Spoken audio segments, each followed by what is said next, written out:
Mais écoutez, commence à prendre des habitudes, hein. Commence à prendre quelques habitudes. Ce matin, j'aimerais vous partager, si vous me suivez, je suis certaine que ça peut changer l'orientation de votre vie. Ça peut faire changer une orientation de vie, mais ça peut aussi faire bouger et ennuyer l'ennemi. Je crois que ce matin, Dieu peut vous indiquer la voie, sa voie. Pas que la voie, mais sa voie. Et je serais intéressée, suite à ce message, de vous me fassiez un retour sur la suite que vous allez donner du coup dans votre vie à ce message. Si vous décidez de donner suite, parce que vous n'êtes pas obligé du coup de donner suite à ce message, j'espère vous embarquer avec moi. Ça, donc, après, en fait, les côtés positifs du désert, après les 12 caractéristiques de l'aigle que je vous ai partagées il y a 2 semaines, et puis la renaissance, le renouvellement, la restauration de l'aigle pendant 150 jours où il se retire pour aller casser son bec, enlever ses griffes, faire son plumage et tout ça, vient la suite normalement qui est normalement, ça y est, il est neuf. Maintenant qu'il est neuf, mais il y a un but, les amis. Maintenant, il y a un but. Et vous êtes peut-être déjà demandé quel est le but de ma vie. Et comment savez-vous si vous vivez le but de votre vie ou pas? Est-ce que vous vivez le but de votre vie ou est-ce que vous vous laissez porter par la vie? On a le droit. Mais s'il y a un but, si vous avez quelque chose en vous, est-ce que vous êtes dans le but de votre vie? Il y a Rich Sherman qui dit « La plus grande menace à notre bien-être, à notre épanouissement, c'est l'absence de clarté et de but. » Plus c'est flou, moins il y a de but, d'objectifs, plus on tâtonne. On cherche son chemin, mais on y va quand même, mais on y va doucement. Il n'y a pas forcément d'objectif, on n'a pas les yeux fixés sur le regard, sur le but. Ok? Alors, vivez-vous le but de votre vie? Alors, j'ai un petit test très simple, vous allez peut-être trouver assez sévère ou radical, mais si vous n'êtes pas en train de vivre tous les jours avec énergie, enthousiasme et passion, alors vous n'êtes peut-être pas en train de vivre le véritable but de votre vie. Ça peut sembler sévère, ça peut sembler radical, mais est-ce que c'est utopique de vivre un enthousiasme tous les jours? Est-ce que ce serait peut-être pas ennuyant du coup? C'est possible. Mais je ne parle pas d'être heureux à 100% en fait. Je ne parle pas d'être heureux à 100% sans jamais ressentir une once de négativité ou de désespoir ou d'agressivité. Je ne parle pas de ça, je parle vraiment de cette paix intérieure. Cette paix intérieure vis-à-vis de vous-même. Une sorte de sensation du plus profond de votre âme lorsque vous connaissez votre place dans la société, votre place dans ce monde, votre place à l'église, peu importe votre place. Quand vous connaissez votre place, ce pourquoi vous êtes fait, en fait. Lorsqu'on découvre et qu'on rentre dans le but de notre vie, notre existence, normalement, s'en retrouve assez changée de manière assez incroyable. Et aujourd'hui, on va parler de quelque chose d'essentiel pour l'accomplissement du plan de Dieu dans notre vie. Nous allons parler de comment trouver le but. Et ce matin, j'aimerais te dire, il y a un but dans ta vie. Il y a un but dans ta vie. Il n'y a pas rien, c'est pas le néant. Il y a un but dans ta vie. Maintenant, la question c'est, mais quelles sont les raisons pour lesquelles je suis ici?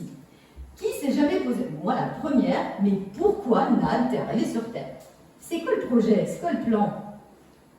Est-ce que c'est juste, tu es juste le fruit de l'amour de 2 êtres et puis tu ressembles à papa plus qu'à maman et puis tu fais ta petite vie et oui, ok, d'accord. Mais moi, avec ma personnalité, ça ne me suffit pas.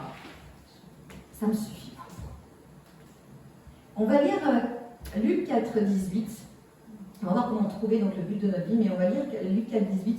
On voit que dans ce verset, ça va être Jésus qui va parler. Et dans son apparition, il va annoncer son ministère en fait, et le but pour lequel il est venu. Ça fait à peu près donc, 30 ans qu'il est sur Terre, et il n'avait jamais dit jusqu'à ce jour la raison officielle de sa venue. Et il va à ce moment-là, quand il dit, on va lire le verset, il sort d'un jeûne de 40 jours. D'accord?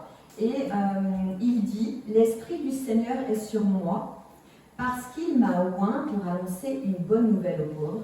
Il m'a envoyé, gardez le petit mot envoyé, il m'a envoyé pour guérir ceux qui ont le cœur brisé, pour proclamer aux captifs la délivrance et aux aveugles le recouvrement de la vue, pour renvoyer libres les opprimés. Ça, c'est la mission de Jésus. Il la partage pour la première fois. Voici pourquoi je suis venu. Je suis envoyé. Et là, on voit le petit mot envoyé ici. Je voudrais qu'on s'arrête sur ce petit mot. C'est le mot grec apostello. Et le mot grec apostello, ça veut dire quelqu'un qui a reçu un mandat. Jésus dit, il m'a envoyé, j'ai reçu un mandat. Un mandat, c'est quoi, pour qu'on se comprenne bien? C'est un acte, c'est la définition du dictionnaire. Hein. C'est un acte par lequel une personne donne à une autre personne le pouvoir de faire quelque chose en son nom. Jésus reçoit le pouvoir de faire quelque chose au nom de Dieu. Sa mission, il l'annonce. J'ai été mandaté, j'ai reçu un apostello. J'ai un apostello, je suis mandaté pour faire ça, ça, ça, ça. Donc dans le contexte du Nouveau Testament, on parle de apostello. Et apostello, le mandat, avant il s'agissait d'une autorité. Et cette autorité, elle donnait un apostello, un mandat, à un messager.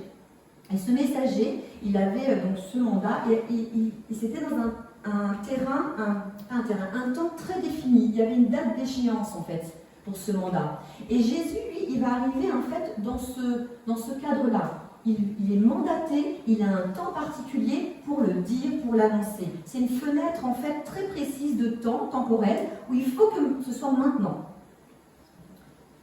Il dit, l'Esprit du Seigneur est sur moi, il m'a mandaté, j'ai été envoyé. Ceux qui connaissent un petit peu l'histoire de Jésus, on sait que c'est à ce moment précis où le mandat qui était sur sa vie va faire basculer les choses. Il a été mandaté par Dieu pour apporter la délivrance, pour guérir et apporter de l'espoir. C'est ça son mandat. Et on voit qu'après cette annonce, sur les 3 années qui vont suivre, c'est ce qu'il va faire. Il va faire ça pendant 3 ans. Alors aujourd'hui, la question à nous poser, c'est quel est notre apostello? Quel est notre mandat? Quel est notre apostello? Nad, c'est quoi ton apostello? C'est quoi ton mandat? Bonne question. J'aimerais t'annoncer que Dieu t'a mandaté. Dieu te donne le pouvoir de faire en son nom. Dieu te mandate. Comme Jésus, tu es mandaté. Peu importe qui tu es, peu importe l'âge que tu as, peu importe si tu es à la retraite ou que tu as 15 ans, peu importe d'où tu viens, ta nationalité, où tu te trouves, ce que tu fais, ce que tu fais pas, ce que tu dis, ce que tu ne dis pas, ce que tu crois, ce que tu crois pas. Peu importe, tu es mandaté. Tu as un apostello sur ta vie. Tu as le pouvoir de faire quelque chose en son nom. Et sache que Dieu donc, a un mandat pour ta vie, mais tu es passé sur terre avec une sorte d'assignation. Tu as une affectation. Tu es affecté. Tu as l'action d'être attribué. On t'attribue quelque chose. Tu as une assignation. On t'attribue quelque chose. Tu es affecté à un endroit, affecté à une fonction, affecté. Tu as une assignation particulière. Tu es mandaté avec une assignation. On se comprend? Le mot apostello, c'est le mot qu'on trouve 131 fois dans le Nouveau Testament. Et à chaque fois, c'est dans le but d'envoyer, dans le but de mandater. Et pourquoi toi aussi as-tu été mandaté? Pour quelle raison on a été mandaté? Comment on fait pour trouver notre mandat, notre but, notre apostello? Je dirais que Le mandat de Dieu, c'est quelque chose de plus grand que toi. Le mandat de Dieu, c'est quelque chose qui te dépasse. C'est au-dessus, c'est plus grand.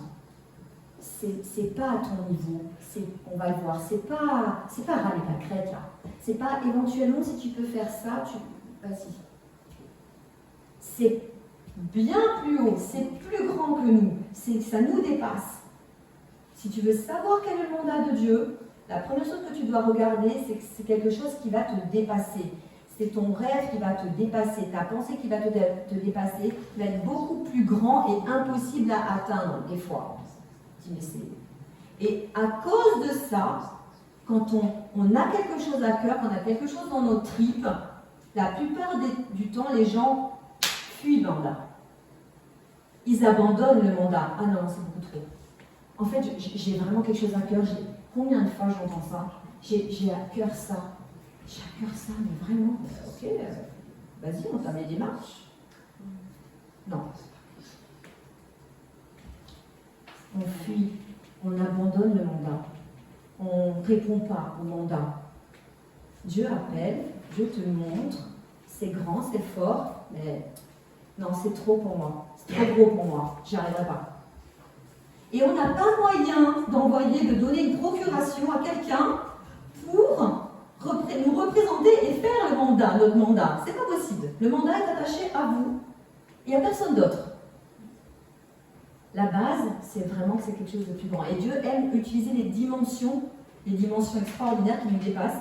Et on voit dans les Écritures, des hommes et des femmes ont été dépassés.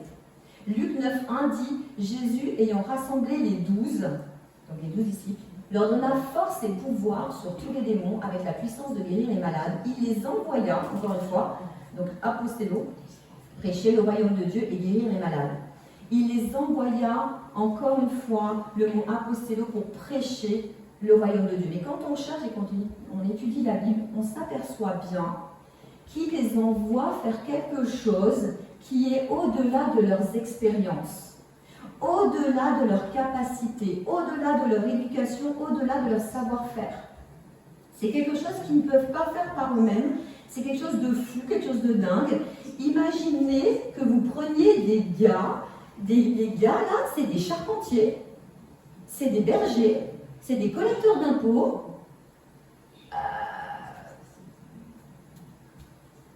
des pêcheurs. Il leur dit, ok les gars, c'est le moment, il faut aller y aller, aller délivrer les malades, aller guérir les malades, aller délivrer les gens des démons, c'est maintenant, il faut y aller, c'est fou. Il a dû avoir discussion, moi je me mets à la place des 12, je me dis, mais Jésus là, comment te dire, j'étais sûre de toi là, parce que moi je suis pas capable, moi je suis bergère, je garde des moutons, je ne sais pas guérir des malades, moi. Je ne sais pas poser les mains, je ne sais pas prier. Ok, ils étaient au contact de Jésus, mais je n'ai pas de capacité, je n'ai pas de qualification.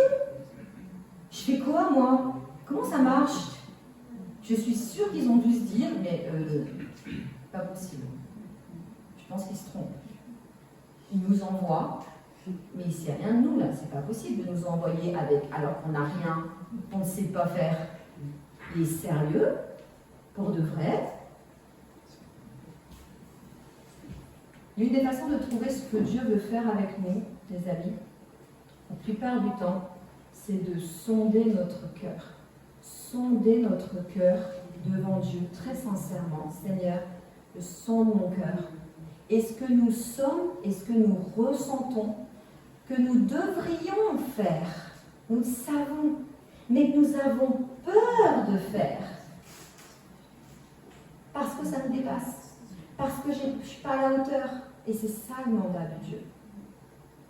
Dieu va envoyer quelqu'un en mission humanitaire. Dieu va envoyer quelqu'un s'occuper des sans-abri. Dieu va envoyer quelqu'un s'occuper des enfants abusés, des prostituées, faire des hautes études pour entrer dans le gouvernement. Dieu va envoyer quelqu'un, je ne sais pas moi, au Brésil, dans les favelas. Dieu va envoyer quelqu'un construire et pour aider des églises à l'implantation. Dieu va donner à cœur des idées. des idées folles, alors que tu es rien, des idées, tu es un banquier, tu travailles au McDo, et bien Dieu te dit, il va falloir que tu fasses des études pour être banquier ou médecin. Mais non! C'est fou! On va voir si tout ça c'est de Dieu après. Pour certains dépassés, pour toi et moi, c'est peut-être pas la même chose. Pour moi, il y a des choses qui ne seront pas pour toi un dépassement. Juste prendre la parole, pour certains, c'est se dépasser. Peut-être que Dieu, aujourd'hui, je prends toujours l'exemple de Jean-Luc, mon mari. Jean-Luc est un enfant qui bégaye, mais qui bégaye fort. Ses parents ne savaient pas trop quoi faire pour l'aider. Ils le mettent au judo pour essayer de se défendre, essayer de surmonter les choses, etc.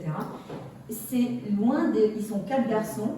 Des 4 garçons, tous sont des tchatcheurs, ils rigolent. C'est vraiment des gars qui se mettent en avant, c'est pas un souci. Le seul des 4 qui n'était pas imaginable qu'il soit un jour ni pasteur, ni orateur, ni musicien, c'est bien Jean-Luc. Vous comprenez? Il part de rien. Même si nous, on se dit, si moi j'avais été la mère de Jean-Luc, j'aurais pu faire des prévisions, on peut dire ça comme ça. Lui, il sera un peu près ça, lui, il travaillera là, lui, il sera comme ça. Non, mais lui, il est trop introverti, c'est même pas en rêve. Jamais tu le verras orateur. Jamais il sera musicien dans un groupe. Voilà. Quand Dieu veut, Dieu fait. Quand Dieu fait, toutes les portes s'ouvrent. La personne change parce qu'elle rentre dans sa place, dans son mandat. C'est vraiment la différence. C'est Dieu qui fait la différence. C'est Saint-Esprit qui fait la différence en nous.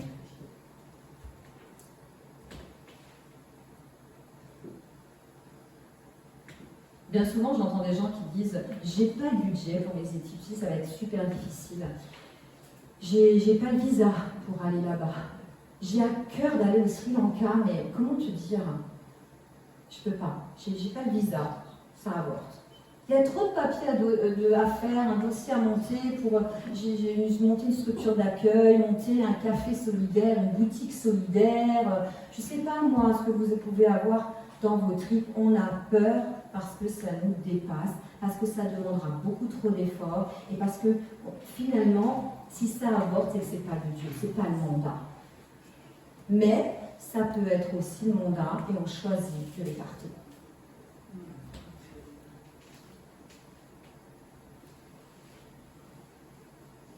L'une des façons pour savoir si je suis en train de faire quelque chose qui vient de Dieu dans ma vie, un apostello, je dois être engagée dans quelque chose, et il faut absolument, c'est un endroit où il faut absolument que Dieu intervienne. Si Dieu n'intervient pas, je suis mal. C'est un endroit où, si je suis à l'aise pour être ou pour faire, il n'y a pas d'intérêt. Si ça me demande de me dépasser, si le mandat t'appelle à tirer vers le haut, à apprendre à faire, et que tu as besoin de Dieu, d'une intervention de Dieu, Seigneur, là, si tu ne m'aides pas, je suis mal. Moi, ce matin, je vous dis, si Dieu ne m'aide pas, je suis mal. Ok? Si Dieu est avec moi, là, ce matin, je suis mal. Ça me demande de me dépasser. C'est là. C'est le mandat. Il faut y aller. Ok? Le problème, c'est que ça ne va pas avec ce qu'on est. Si on se dit que quand on doit s'engager dans quelque chose où il faut absolument que Dieu intervienne, sinon on est mal, c'est un problème parce que c'est contraire à notre nature. Notre nature humaine, notre naturel, c'est plutôt de faire des choses qu'on connaît, des choses dans lesquelles on va réussir, des choses dans lesquelles on est capable de faire. Alors c'est confortable, même si on apprend un peu plus, mais ça reste dans notre zone de confort. Vous me suivez? Et en fait, c'est des choses qu'on est certain de réussir et certain d'y arriver. Vous savez, moi, je vous donne ma petite expérience personnelle.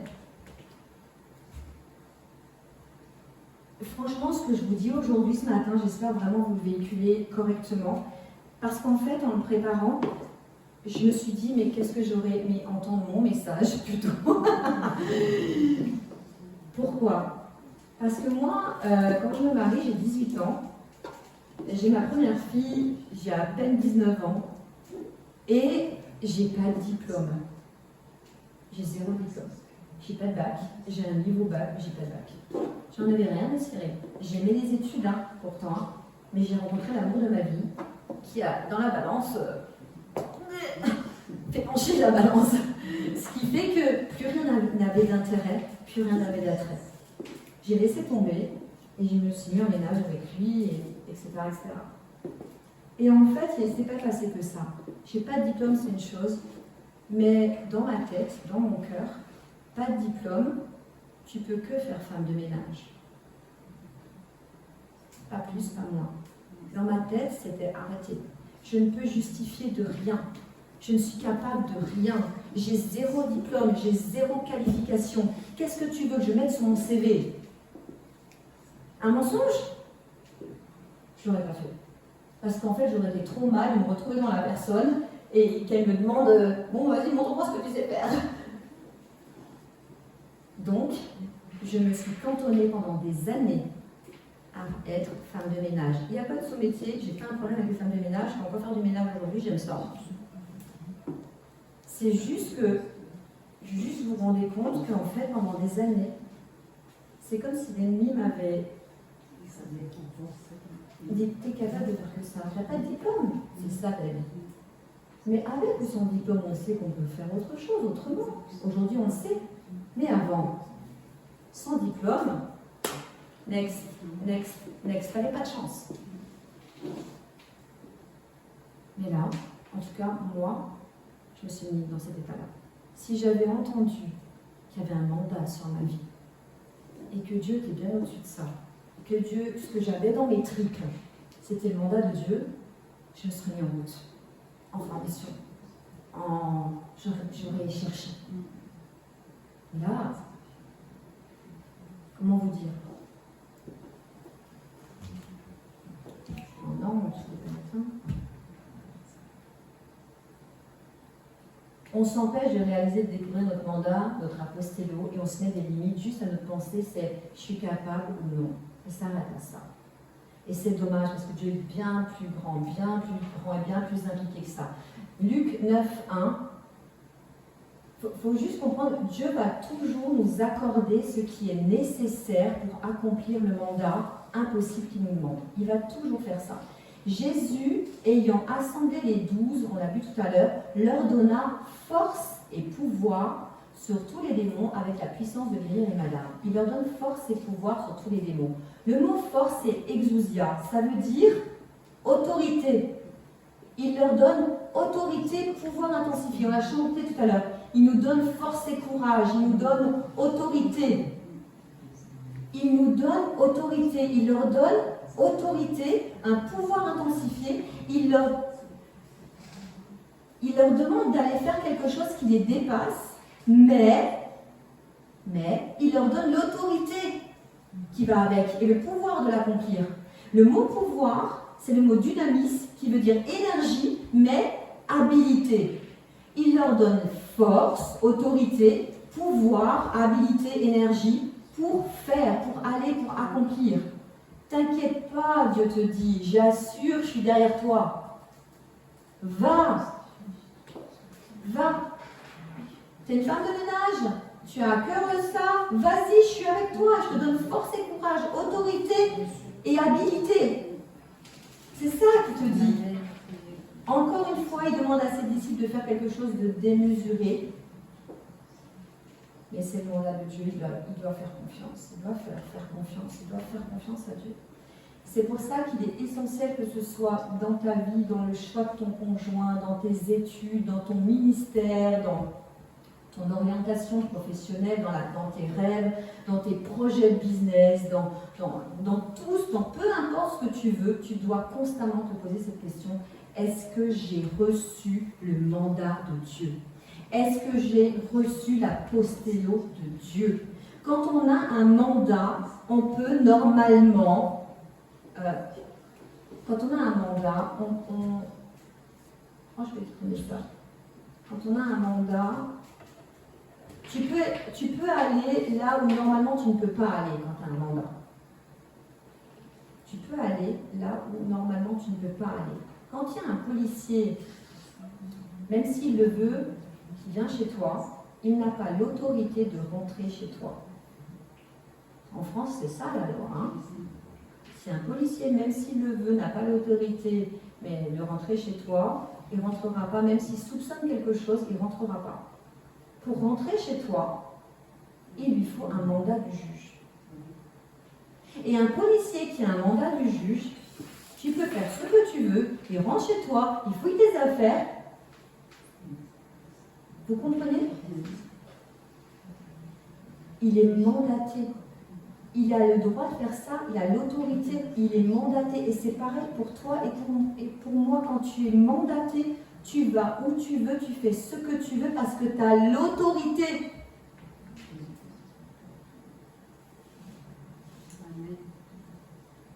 C'est ouvert. Quel est le but de ta vie? Quel est le mandat de ta vie? Quand tu poursuis le mandat de ta vie, tu as l'autorité, Dieu t'équipe de l'autorité. Il te donne aussi les ressources nécessaires pour accomplir ce que tu penses qui va encore te dépasser et toujours te dépasser. Et non seulement il te donne la capacité d'accomplir, mais il te donne la provision. Luc 22, 35 dit, il leur dit encore, quand je vous ai envoyé sans bourse, sans argent, sans sac, sans souliers, avez-vous manqué de quelque chose? Ils répondirent, rien.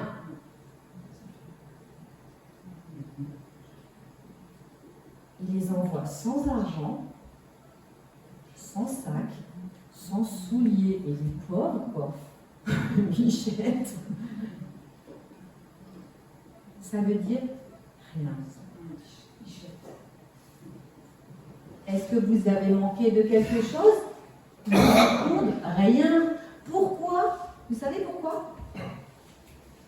J'aime bien cette remarque. Parce qu'ils ne se sont pas auto-mandatés. Ils ne se sont pas auto-proclamés. Ils ne se sont pas auto-mandatés. Moi, j'ai une super idée, je vais y aller. Moi, je crois que Dieu est avec moi là. Moi, je crois que Dieu m'appelle à ça, donc j'y vais, je fonce et je m'auto-mandate de faire un truc. Non, ça ne marche pas comme ça en fait. Ils sont simplement répondus au mandat. C'est lui qui leur a dit, je vous envoie et je vous donne force et courage. Je vous donne plus pouvoir, je vous donne autorité, je vous donne tout ce que vous avez besoin, je vous donne. Et vous manquerez de rien. Ils sont rentrés dans ce que Dieu avait pour eux. Avec le mandat vient l'autorité, la puissance, l'habilité et les ressources. Tu manques de rien. Nous, on peut le dire, je vous assure, il y a eu des fois, quand on a commencé à implanter ici, et que Jean-Luc arrête son travail, avec foi, on se sent mandaté, on se sent porté, tout s'ouvre. Mais des fois, tu trembles. Tu trembles. Je me dis, comment ça va se passer pour payer le loyer, pour manger? Seigneur, comment tu fais là? Tu ne manqueras de rien. On n'a jamais manqué de rien. Mais vraiment, tu me dis, c'est pas, on n'était pas à manger un truc tout petit là, tout chiche quoi. Non, on n'a jamais manqué de rien.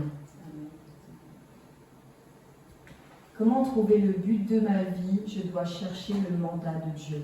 Je dois chercher le mandat de Dieu. Vous savez, les gens basent leur vie, et ils ont raison de le faire, j'ai été la première à le faire, sur la lutte des pour et des contre.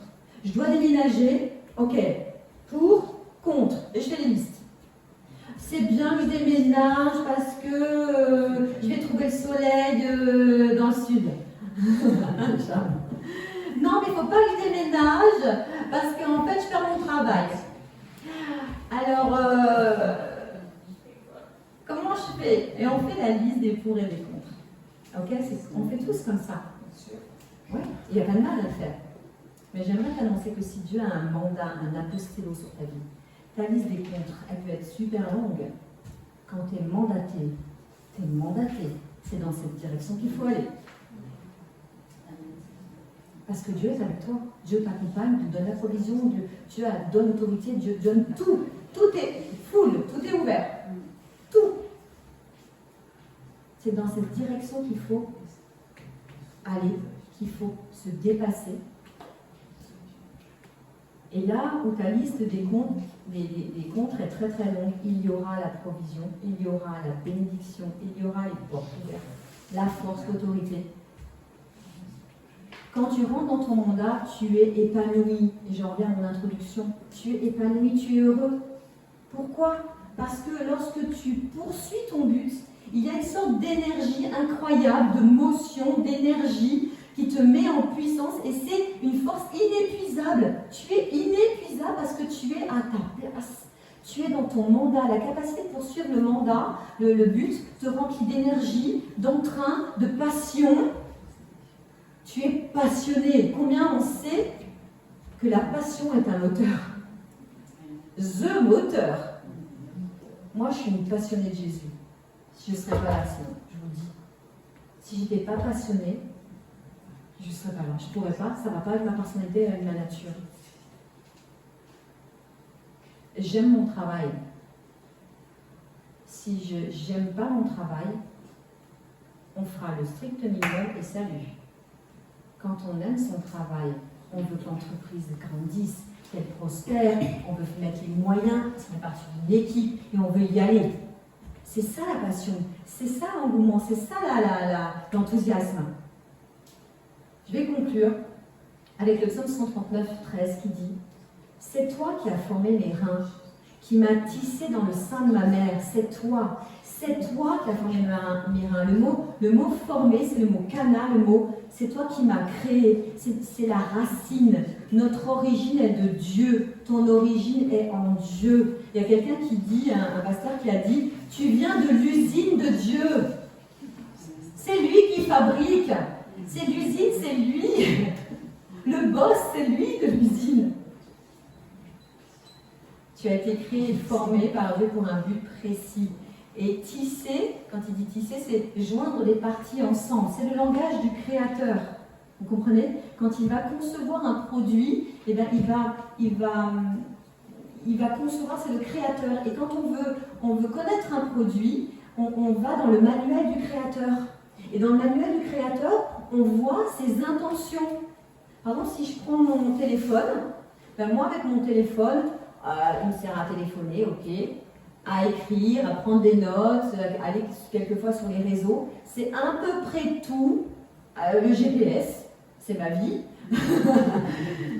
C'est à peu près tout ce que je fais avec mon téléphone. D'accord? Je ne suis pas geek, je ne suis pas une pro de la technologie, mais voilà, c'est à peu près tout ce que je fais avec mon téléphone. Mais on sait très bien que si on lit le manuel de Steve Jobs, qui a créé Apple, qui a mis toute son intention dans le projet. Lui, son intention, c'était que iPhone puisse faire telle chose. Et nous, en fait, on utilise 10%, même pas, ça se trouve, de l'iPhone. Mais si on va dans le manuel de constructeur, du créateur, et qu'on regarde, le manuel, c'est révélateur de ses intentions. Il avait une intention, ça sert à ça. Et bien, c'est pareil pour nous. C'est pour ça qu'il ne faut jamais laisser définir le but de ta vie par quelqu'un. Ni par les gens qui t'aiment, ni par tes profs, ni par tes amis, ni par ton pasteur. J'ai aucun droit de vous dire oui, c'est par là, non, c'est pas par là-bas. Oui, c'est le but de ta vie, non, c'est pas le but de ta vie. Vous comprenez? C'est vous, c'est dans votre cœur, c'est votre potentiel que Dieu va faire exploser. C'est ça qui compte. Vous comprenez? Personne ne sait exactement ce qu'il y a en toi.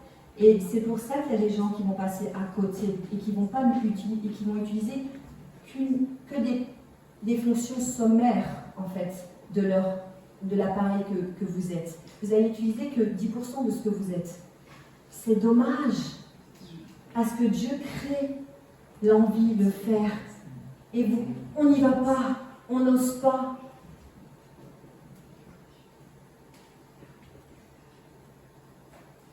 Vous savez, je finis par là, j'ai souvent cru que c'était de la fabulation de ma part et de l'imagination. Quand je me suis baptisée, j'ai immédiatement su, et alors que j'étais loin du compte, je vous garantis que je n'ai pas pu l'inventer, mais bon, j'ai immédiatement su que Dieu voulait que je prêche. Tout de suite, une semaine après, je me voyais alors que je ne suis pas du milieu chrétien.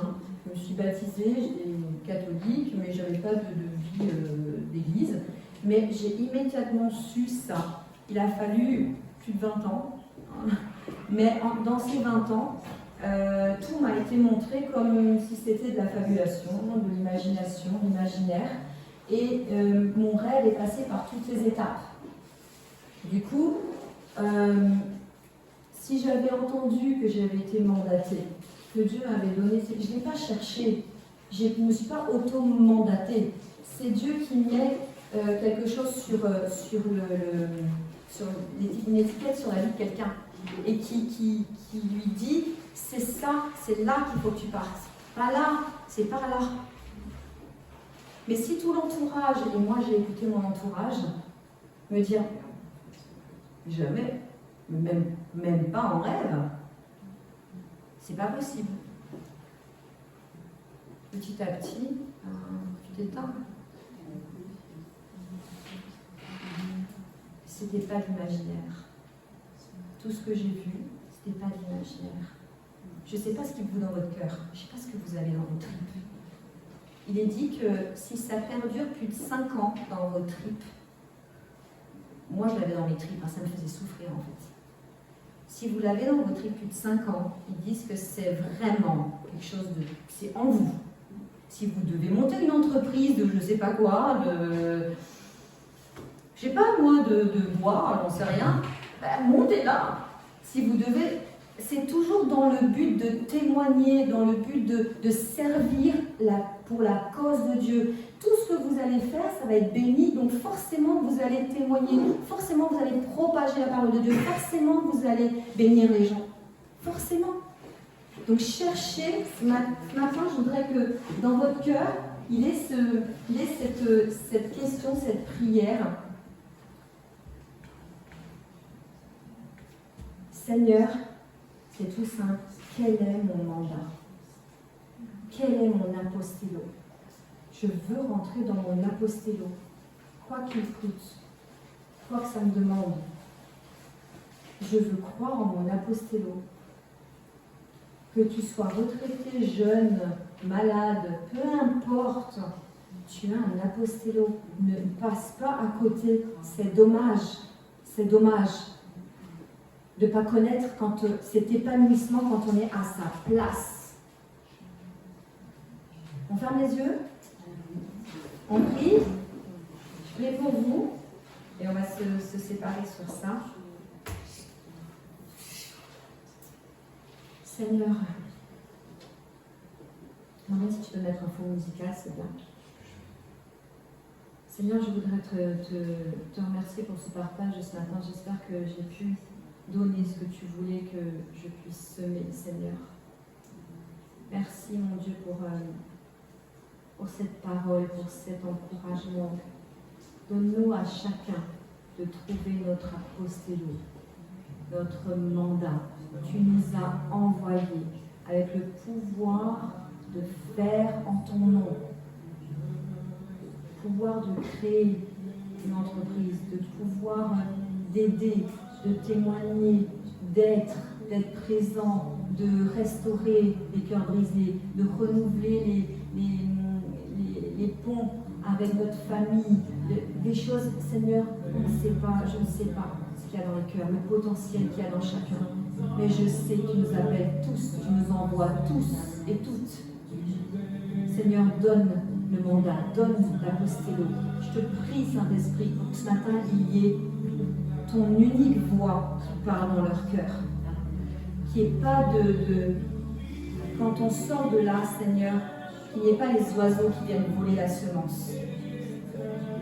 Qu'il n'y ait pas les oiseaux qui viennent voler la graine qui vient d'être mise. Permets qu'elle germe. Permets qu'elle germe dans la bonne terre. Que notre cœur soit la bonne terre ce matin. Que tu arroses par ton esprit, que tu germes, Seigneur. Et que tu fasses grandir et rentrer dans la destinée avec le potentiel que tu as donné à chacun. La puissance du témoignage. Seigneur, tu remplis, tu donnes, tu ouvres, Seigneur, les portes. Tu donnes la provision parce qu'on manquera de dire rien. Et tu enlèves la peur. Seigneur, tu donnes les armes les armes contre la peur, Seigneur. Tu donnes cette autorité qui est au-dessus de tout, Seigneur, qui nous fait rentrer dans des lieux interdits, des lieux secrets, des lieux où on ne peut pas rentrer, Seigneur. Mais avec ce mandat, nous rentrons, Seigneur, dans des lieux mondains, dans des lieux artistiques, Seigneur, où ta parole, Seigneur, doit être annoncée. Seigneur, tu nous envoies et on est OK. Nous voici, Seigneur. Merci, mon Dieu. Merci pour la suite. J'ai hâte d'entendre la suite. J'ai hâte de vivre la suite. J'ai hâte d'entendre, Seigneur, les cœurs m'expliquer, Seigneur, ce qui se passe dans leur vie, Jésus. Tu bénis, Seigneur, tu remplis, tu fais grandir. Dans le nom de Jésus. Amen. Amen. Merci, Seigneur, pour ce temps. On peut prendre un dernier verre. N'hésitez pas à vous arrêter derrière. Et vous pouvez soutenir l'association avec les enveloppes qui sont devant vous si vous en avez le cœur. Vous dire aussi qu'on se retrouve dimanche prochain, le 7 août. Et donc c'est un culte un peu particulier, puisque c'est un culte un peu famille, où il y aura Eric et Bernie qui vont renouveler leur vœu de mariage. Et nous avons pensé qu'il était bon de pouvoir parler sur la fidélité, l'engagement après toutes ces années. Et il y aura des invités, il y aura leur famille, leurs amis. C'est bien de les soutenir, d'être présents. Si vous pouvez l'être, c'est bien. Il y aura un grand buffet qui suivra cette célébration. Donc à dimanche prochain pour ceux qui le désirent.